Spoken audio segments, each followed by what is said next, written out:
Club del Salto.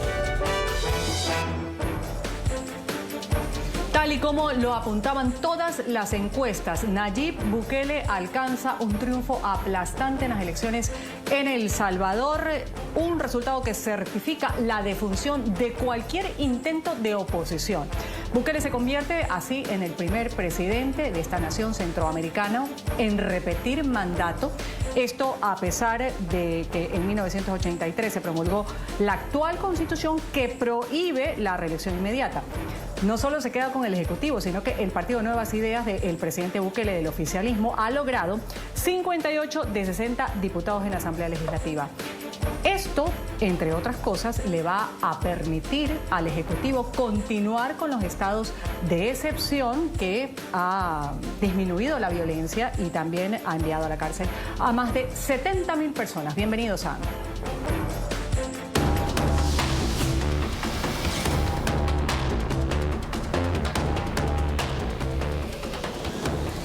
En Ángulo, en NTN 24 es un gusto darle la bienvenida a Félix Ulloa. Él es el vicepresidente de Nayib Bukele. Ahora repite mandato. Vicepresidente, gracias por estar en el canal internacional, en el canal de las Américas NTN 24. Bienvenido. Gracias, es un gusto para mí poder compartir con la audiencia de este medio. Mucho gusto. Félix Ulloa, vicepresidente de El Salvador, es doctor cum laude en Derecho. Obtuvo su título de abogado en la Universidad Complutense de Madrid. Ulloa fue magistrado del primer Tribunal Supremo Electoral de El Salvador. Integró la Junta de Vigilancia de los Partidos Políticos y la Subcomisión Especial de la COPAS, redactora del Código Electoral de la posguerra. Formó parte de la Comisión Política del Movimiento Nacional Revolucionario, del cual su padre fue fundador, partido afiliado a la Internacional Socialista. Integró misiones de observación y asistencia electoral en más de 20 países alrededor del mundo. Vicepresidente, quisiera conocer sus primeras reacciones ante este triunfo, estos resultados electorales y también preguntarle por qué la demora en estos resultados, tomando en cuenta que un voto electrónico, ¿esto no debería ser más rápido? Bienvenido, vicepresidente. Sí, bueno, mira, yo he sido magistrado del Tribunal Supremo Electoral aquí en El Salvador, he estado en los zapatos de los magistrados, he observado emisiones electorales en más de 20 países y este tipo de incidentes ocurren, no opacan la transparencia de los procesos, mucho menos cuestionan su legitimidad, sino que son incidentes a los cuales la tecnología a veces nos da sorpresas. Para mí lo más grave quizás que ocurrió ayer, pero se está tratando de corregir, fue el hecho de que una inmensa mayoría de salvadoreños residentes en el exterior no pudieron votar justamente porque hubo una instrucción, creo yo que fue equivocada, de cerrar los centros de votación a las 5 de la tarde, usando como uso horario el país, El Salvador, cuando hay diferentes usos horarios. Mucha gente se quedó fuera, pero también había instrucciones de que el programa no pudiera continuar después de las 5. Creo que son medidas de seguridad extremas que, al no considerar la realidad, porque nadie pensaba que la diáspora salvadoreña se iba a volcar en tal cantidad de compatriotas que rebasaron las expectativas organizativas del tribunal. Pero al fin y al cabo se está tratando de corregir esta falla. El tribunal va a generar una nueva convocatoria para los salvadoreños que no pudieron votar el día de ayer, a efecto de garantizarles el ejercicio de su derecho al sufragio. Por otra parte, creo que el país ha amanecido iluminado, contento, la gente está satisfecha, se pudo expresar de manera libre, de manera espontánea y de manera democrática. Y de eso se trata la democracia, de permitirle al soberano, como dice nuestra Constitución, el artículo 83, la soberanía reside en el pueblo.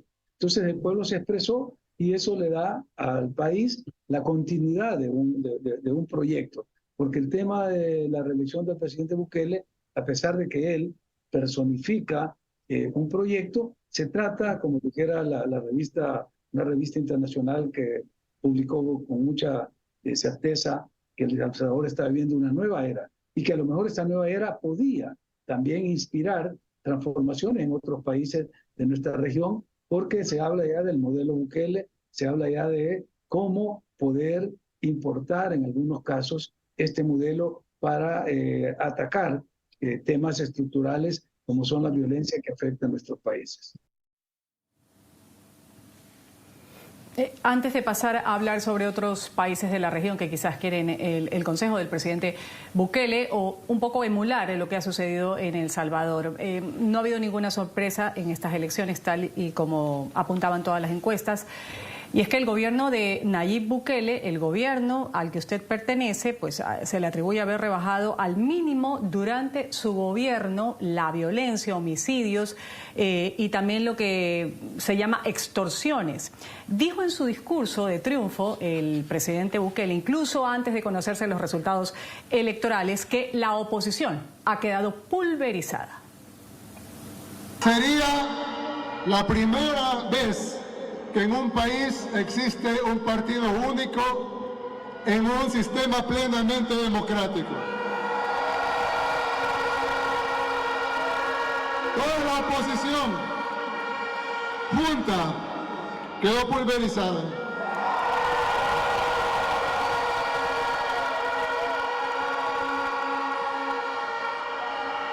El Salvador este día ha vuelto a hacer historia. El partido oficialista Nuevas Ideas ha barrido también en la Asamblea Nacional. Según estos primeros reportes dados por el presidente, por el Tribunal Electoral, va a contar con 58 de 60 diputados. Le pregunto, un único partido, vicepresidente, hegemónico, ¿es saludable esto para la democracia en El Salvador? ¿Cómo ve usted el hecho de no tener oposición alguna? Eso lo he dicho en repetidas ocasiones. No es saludable para la democracia que no exista una pluralidad de opciones. La democracia se fortalece cuando existe esa pluralidad de opciones y permiten un debate, permiten discusión, permiten revisar diferentes propuestas. Pero lo que sucede en el mundo real y lo que es la real política en El Salvador es que el pueblo durante mucho tiempo estuvo viviendo esa falsa democracia que se vendía como después de la firma de los acuerdos de paz, como un modelo de consenso y de reconciliación después de la guerra civil que vivimos. Y lo que nos generó fue un bipartidismo que tenía un juego perverso de suma cero, en el cual un partido que se autodenominaba de izquierda con un partido realmente conservador se alternaron los 30 años de la posguerra. 20 años gobernó el partido conservador y 10 años el partido que se autoproclamaba de izquierda. ¿Cuál fue el resultado de eso? ¿Qué recibimos? ¿Qué modelo de democracia existía durante esos 30 años? Pues era un modelo en el cual la corrupción creció exponencialmente. Todos los presidentes de ese periodo o están fugitivos, prófugos de la justicia, como es el caso de los dos últimos presidentes del FMLN, que están prófugos de Nicaragua, o el anterior a ellos, de Arena, que está detenido, está preso y está condenado por corrupción. Y el anterior a él, que era también de Arena, murió siendo procesado por corrupción. Y el anterior, el primer presidente, también está fugitivo, el presidente Cristiani. Entonces era la corrupción junto con la violencia, que era el otro flagelo que se vivía en esa pseudo llamada democracia. Nosotros recibimos el gobierno en el 2009 con un balance de 41.000 asesinados. 41.000 asesinados. El reporte del Instituto de Medicina Legal en 2019 que recibimos el gobierno, que había administrado durante 10 años, de 2009 a 2019, el FMLN. Entonces, ¿de qué modelo de democracia vivía el pueblo? Entonces, el hartazgo, el cansancio, la decepción de ese bipartidismo lleva al pueblo a escoger a una fuerza política nueva, conducida por un joven político, millennial, que no tiene ningún vínculo con el pasado, que no tiene ninguna responsabilidad de acuerdos ni con las estructuras criminales de las pandillas, ni menos con las estructuras que se administraron durante la guerra civil. Por lo tanto, limpio y sin ataduras con el pasado, llega Nayib Bukele con una agenda totalmente diferente. El pueblo la ve que en efecto da resultado. El presidente ha llevado a obtener de ser el país más violento del mundo, cuando The Guardian en el 2015 nos calificó como la capital mundial del homicidio. Habíamos tenido 900 asesinados solo en un mes, en el mes de agosto de 2015, a tener ahora más de 540 días con 0 homicidios. Entonces, los pueblos ven eso, y no es discurso, son hechos los que hablan. Y además, atacando esas dos causas, la corrupción, porque se declaró la guerra contra la corrupción el 1 de junio del año pasado, igual que se declaró la guerra contra las pandillas en marzo del 2022. Entonces, teniendo ya controlados estas dos pandemias, empieza el crecimiento, lo que el presidente ha llamado el renacer del país. Lo dijo en el concurso de Mi Universo, en su discurso: bienvenidos al Salvador, el país que está renaciendo. Y nuestra apuesta tiene bases sólidas. Solo en este año, según reportes oficiales, hemos tenido más de 3.4 millones de turistas. Hablando de ese sector turístico, vamos a retomar más adelante lo que fue un Miss Universo, lo que ustedes señalan como un repunte en el sector turístico. En su momento, ustedes como binomio dijeron que se presentaban a la reelección por ser un clamor popular. Esto a pesar de que la Constitución no lo permitía, hasta que la Sala de lo Constitucional emitió un fallo a favor de ustedes para que puedan presentarse a la reelección en un periodo consecutivo. Hicieron lo posible y lo imposible para presentarse en esta elección presidencial. Le pregunto, vicepresidente, ustedes han sido señalados tanto por opositores como por ciertos organismos internacionales de socavar la democracia. Esto para consolidarse en el poder. ¿Es esto así, vicepresidente? Bueno, esa pregunta la contestó ayer el presidente ante una rueda de prensa, a un cuestionamiento que le hacía un periodista del País de España, que es uno de los periódicos que reproducen toda esta información incorrecta, que la había tomado del New York Times, que también es otro vocero de la oposición política en el país, a la cual el presidente dijo: pues no le creo al New York Times. En todo caso, como tú dices, los hechos se imponen. Como dijimos nosotros, la mentira tiene piernas cortas y la verdad siempre le alcanza. Para el caso nuestro, la democracia que dicen que se está atacando, que se está desmantelando, el presidente la desnudó con toda claridad. Le pregunto, a ver, ¿de cuál democracia hablamos? ¿De estos gobiernos corruptos y criminales, como lo llamó, que heredaron a nuestro gobierno, de los cuales nosotros heredamos muerte y corrupción? Ninguna institucionalidad podía hacerle frente a estos dos flagelos. ¿Por qué? Porque había una colusión entre las instituciones. Los diputados recibían sobornos que llegaban de Casa Presidencial para garantizar esa gobernabilidad democrática.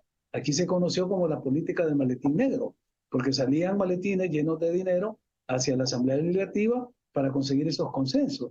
Esa era la democracia, esa era la gobernabilidad democrática. Es decir, lo que se está tratando ahora de construir es un sistema político sano, basado, primero, en el cumplimiento de las promesas con el pueblo. Segundo, basados en la ley, lo que en inglés llaman el rule of law, es decir, para nosotros el Estado de Derecho, porque cada acción que se ha tomado, por muy drástica que sea, como en el caso de la lucha contra las pandillas, que hemos tenido que ir modificando los marcos normativos, sobre todo en el derecho penal y procesal penal, para llenar los vacíos que tenía la legislación y que estos criminales no salgan, porque aquí había una política que se llamaba de la puerta giratoria. La policía capturaba a los miembros de las maras, los llevaba donde la fiscalía, el Ministerio Público, que en 72 horas tenía que pasarlo donde el juez, y el juez, ante la falta de evidencia, los dejaba libre. Entonces todo eso se ha corregido, por eso el régimen de excepción, que es una de las dos garantías que afecta nada más, no afecta a ninguna libertad pública, como también lo han dicho otros medios. La prueba es que ayer tuvimos elecciones con estado de excepción y no hubo ninguna limitación al ejercicio de la libertad de movilización, de expresión, etc. Pues bueno, ahora se ha extendido de 72 horas a 15 días.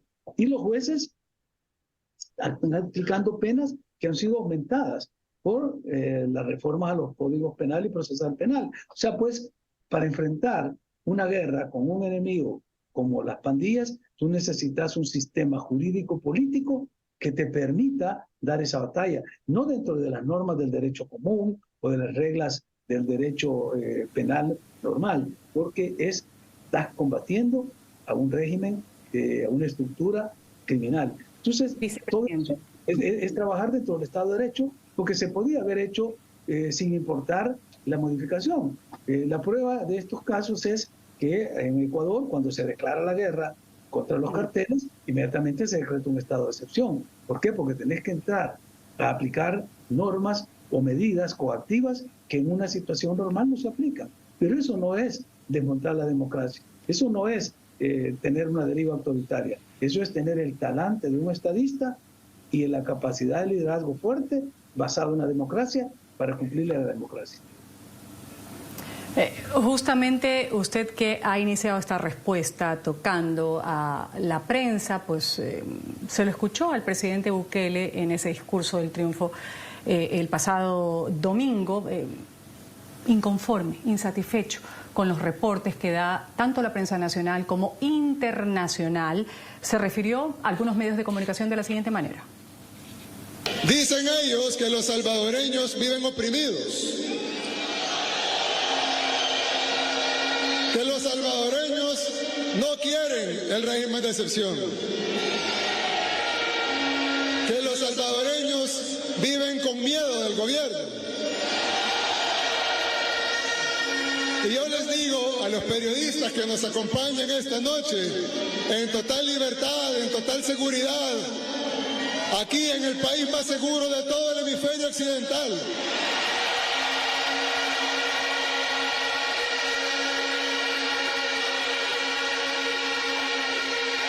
no me crean a mí, yo solo soy un político, solo soy un funcionario. Créanle al pueblo salvadoreño. ¿Por qué da esa sensación de que al presidente no le gusta que lo cuestionen sobre la democracia, sobre los derechos humanos, sobre que si se saltaron o no la Constitución, otras cosas? ¿Por qué no le gusta esto al mandatario si ustedes como gobernantes están también llamados a recibir preguntas de la prensa y a responderlas?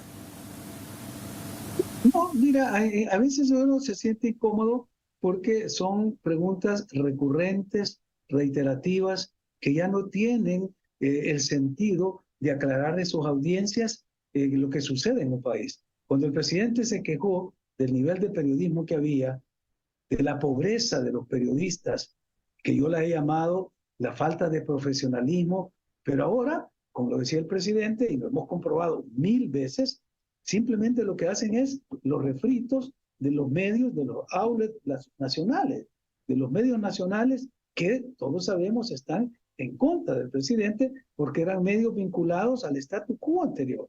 Ese statu quo que estamos cambiando. Estos medios gozaron no solo de los favores de los políticos de esa época, los gobiernos de esa época, sino de la impunidad de no pagar impuestos durante todo ese tiempo.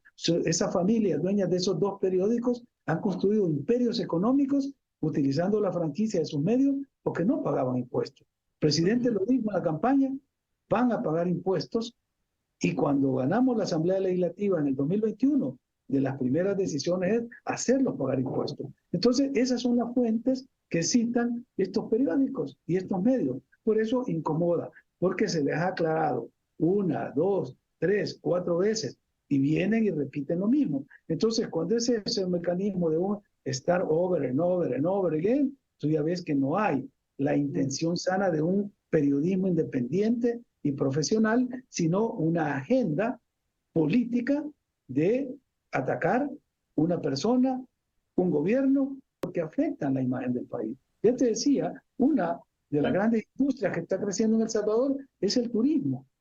3.4 millones de turistas en un año no se había visto jamás en este país, que había un warning, una alerta roja de que no se viniera. Y ahora la Organización Mundial de Turismo lo tiene como un destino turístico. Pero con esta información se daña la imagen del país y eso tiene que tener consecuencias. Los medios no pueden ser impunes. Vamos ahora a ese reflejo que tienen ustedes a nivel internacional, al menos así lo han hecho saber, esta lucha contra las pandillas. En el discurso del presidente Bukele se habló sobre que ha dejado El Salvador, este pequeño país de Centroamérica, de ser uno de los países más peligrosos del mundo gracias a sus políticas, lo decía así. A estos organismos, a estos gobiernos de naciones extranjeras, le pregunto a estos periodistas, ¿por qué desean que nos maten? ¿Por qué desean ver sangre de salvadoreños? ¿Por qué no están felices de que en nuestro país ya no corre la sangre que corría antes? ¿Por qué debemos morir nosotros y nuestros hijos para que ustedes estén contentos que estamos respetando su falsa democracia, que ni ustedes mismos respeten en sus propios países? Ahí hablando de los derechos humanos, desde la declaración del estado de emergencia, este estado de excepción que se decretó en marzo del 2022, después de un aumento de la violencia de las pandillas, el gobierno ha tenido 76.000 personas detenidas. ¿Van a continuar ustedes con el estado de excepción? ¿Cómo va a ser el gobierno que ahora entra a un nuevo periodo de 5 años, vicepresidente?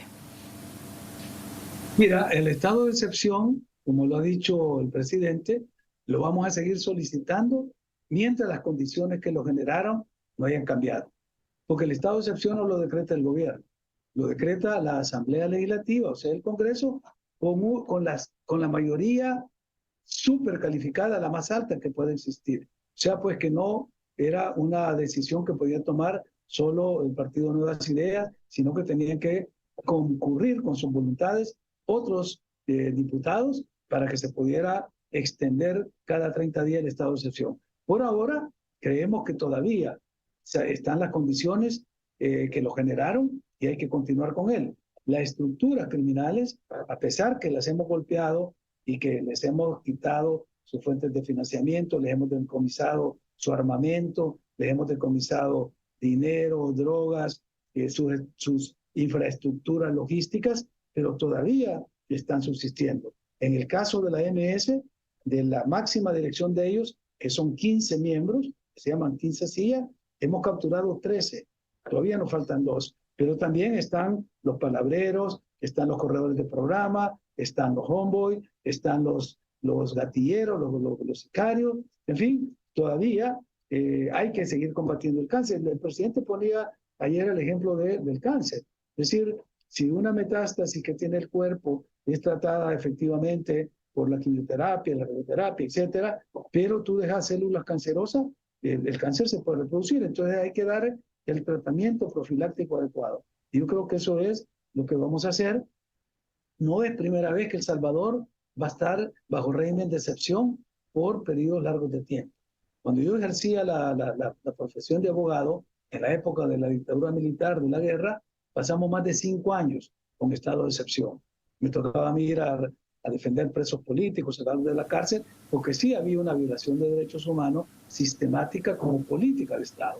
Las personas eran capturadas por su forma de pensar, por su asociación a organizaciones sindicales, estudiantiles, magisteriales, etc. Ahora aquí no existe eso. O sea, no hay persecución política por razones ideológicas, por razones políticas, absolutamente. Entonces el régimen de excepción está afectando exclusivamente a las estructuras criminales. Por eso es que en la última encuesta de Ciclalo, cuando le preguntaban a la gente si estaban de acuerdo con la gestión del presidente Bukele, el número que se expresaba era de 92% de apoyo a la gestión. Pero cuando le preguntaban si estaba de acuerdo que el régimen de excepción continuara, el resultado era 96% que sí.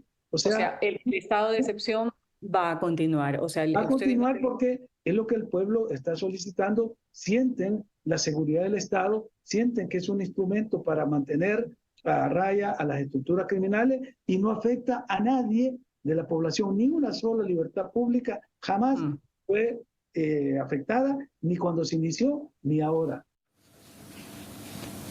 El vicepresidente Nayib Bukele confirmando en NTN 24 que van a continuar los estados de excepción en El Salvador en el siguiente periodo. Vicepresidente, grupos de derechos humanos opinan sobre este estado de excepción. Afirman que más de 150 personas han muerto en custodia desde el inicio de estos operativos o esta operación. Preguntarle, ¿qué pasa? ¿Qué pasa con las personas inocentes, con estos procesos acumulados o personas que son detenidas? Más de 7.000 inocentes, por ejemplo, han recuperado la libertad. ¿Cómo se puede evitar este tipo de errores o arbitrariedades? Sí, mira, como hemos dicho siempre, lo perfecto es enemigo de lo bueno. Nosotros estamos tratando de hacer lo mejor y lo estamos logrando, pero siempre habrá algún tipo de error. Lo ideal es reconocer el error y corregirlo. Para el caso de evitar que se capturen a personas inocentes o en caso que se hayan capturado personas inocentes, hay dos mecanismos que se han creado. Uno es el protocolo de captura, o sea, no se captura a la gente al azar o porque alguien tiene un tatuaje, no, hay un protocolo para capturar a las personas. Y segundo, si hay una actitud o una acción, una actividad que sea autoritaria, abusiva de parte de un agente de autoridad, hay una oficina dentro de la policía para presentar estas denuncias. Y de hecho ya hay más de 14, 16 agentes de autoridad que han sido denunciados y están procesados por haber actuado de manera incorrecta.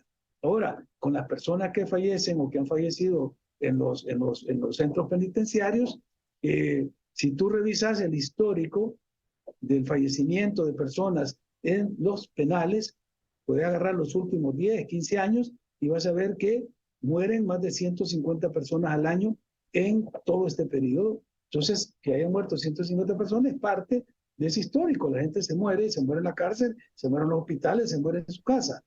Tratar de decir que eso se debe al régimen de excepción es, otra vez, tratar de hacer una agenda política. Y cuando lo hacen personas que se dicen defensores de derechos humanos, lo que hacen es, igual que los periodistas, los malos periodistas, que afectan la imagen de los grandes medios, estos señores o señoras lo que hacen es afectar lo que ha sido la verdadera lucha por defender los derechos humanos. Vicepresidente, vamos a ir a un pequeño corte comercial. Enseguida retornamos con la entrevista al vicepresidente reelecto de El Salvador, Félix Ulloa. Ya volvemos. Ya regresamos con Ángulo por NTN 24, el canal de las Américas. Continuamos con Ángulo por NTN 24, el canal de las Américas.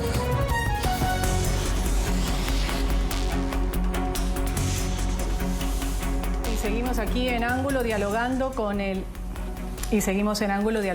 vicepresidente reelecto de El Salvador. Vicepresidente, gracias por continuar con el canal de las Américas NTN 24. Hablando de esta guerra contra las pandillas que dejábamos pendiente en el bloque pasado, algo que muchos países quieren emular, países en América Latina que tienen una situación similar. Citemos, por ejemplo, dos países, Ecuador. El presidente Daniel Noboa ha tenido que decretar un estado de excepción por un conflicto armado interno. Quiere, dice, tener una cárcel como las que existen actualmente en El Salvador. ¿Qué ha aportado El Salvador a Ecuador? Y también preguntarle, ¿se han comunicado directamente los presidentes Noboa y Bukele?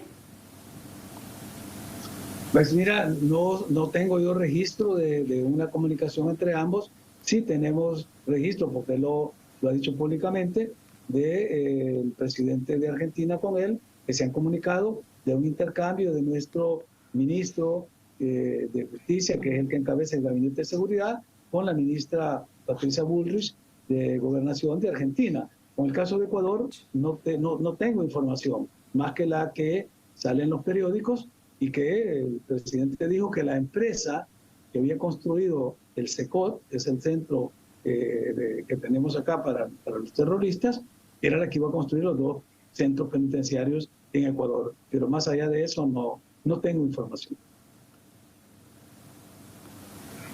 Claro, y de hecho el presidente Bukele ha dicho que la inseguridad que se vive en Argentina es distinta, es menor que la que se vivió en su momento en El Salvador. ¿Cómo va a ser la cooperación? ¿En qué consiste esta cooperación de Bukele con Argentina, con el mismo Milei y Patricia Bullrich? Creo que eso era un intercambio que hubo entre los dos ministros, por razones propias de seguridad, pues no es un tema que se va a discutir en público, serán intercambios. Lo decía también ayer el presidente cuando se le preguntaba eso, las dimensiones de Argentina comparadas con El Salvador, hay una asimetría enorme. Nosotros tenemos un territorio muy pequeño, una población que es menor que la población de la ciudad de Buenos Aires, entonces no podemos hacer traslados mecánicos de lo que estamos haciendo nosotros ni a Argentina ni a ningún otro país, porque lo que está haciéndose en El Salvador se da en las condiciones de El Salvador y se da como producto del trabajo de nuestro talento nacional, porque aquí no ha venido ningún organismo internacional a asesorarnos, ningún gobierno extranjero a venir a darnos lecciones o a transmitirnos experiencia. Esto es producto del talento salvadoreño, que lo podemos compartir con quienes lo pidan, por supuesto. Yo me he reunido varias veces con el primer ministro de Haití, con Ariel Henry, porque nos han pedido que les ayudemos. Y le he dicho, bueno, mira, podemos ayudar dando una asistencia técnica en áreas que se pueden trabajar en Haití, pero trasplantar el plan control territorial de El Salvador a Haití o a otro país no es posible, se da en las condiciones nuestras, nacionales. Vamos a hablar ahora de la relación del presidente Bukele con el régimen de Venezuela. Tenga la seguridad el pueblo de El Salvador que ningún mequetrefe, ningún pelele de imperialismo como el tal Bukele va a separar a los pueblos de El Salvador y de Venezuela. Seguiremos unidos. Ahí escuchábamos Maduro, le ha dicho traidor, pelele el imperialismo. El presidente Bukele ha afirmado que el régimen de Maduro, un régimen genocida, antidemocrático, ha expulsado diplomáticos venezolanos de El Salvador, etcétera. ¿Cuál es la postura, vicepresidente, de su gobierno con respecto a estas próximas elecciones que van a darse en Venezuela, tomando en cuenta que el régimen de Maduro, por ejemplo, o el Tribunal Supremo de Justicia, ha inhabilitado a la candidata María Corina Machado? ¿Cuál es la postura de ustedes como El Salvador? Bueno, mira, lo que ha dicho el presidente y lo que tú acabas de mencionar son temas en los cuales el presidente mantiene una posición y por eso no solo se rompieron relaciones con el gobierno de Maduro, sino que El Salvador reconoció el gobierno de Guaidó en su oportunidad. Es decir, eso es parte de la política internacional en la cual es el presidente el que, según nuestra Constitución, la dirige. Por lo tanto, ha sido una decisión del presidente tomar esta posición. Por lo general, el presidente se mantiene alejado de calificar procesos de otros países. En este caso, no lo he oído yo ni lo hemos discutido, de pronunciarnos sobre las próximas elecciones en Venezuela, igual que no lo hemos hecho para pronunciarnos en las próximas elecciones de Estados Unidos, porque como no quisiéramos y no queremos que se inmiscuyan en los asuntos internos de la política salvadoreña en ningún otro país, de igual manera nosotros respetuosamente no nos involucramos en los asuntos internos de otros países. Es decir, durante este nuevo periodo que ustedes empiezan en El Salvador, ¿van a seguir sin reconocer el régimen de Nicolás Maduro? Pues hasta ahora no le he escuchado al presidente que tenga intención de cambiar esa decisión que tomó hace ya 3 años o 2 años más, algo así, más o menos, allá por 2020, 2021. Con nosotros el vicepresidente de El Salvador, Félix Ulloa, dando sus primeras reacciones para el canal de las Américas NTN 24 sobre este triunfo que lograron ayer tanto del Ejecutivo como en la Asamblea Nacional. Volvemos luego del corte comercial. Ya regresamos con Ángulo por NTN 24, el canal de las Américas.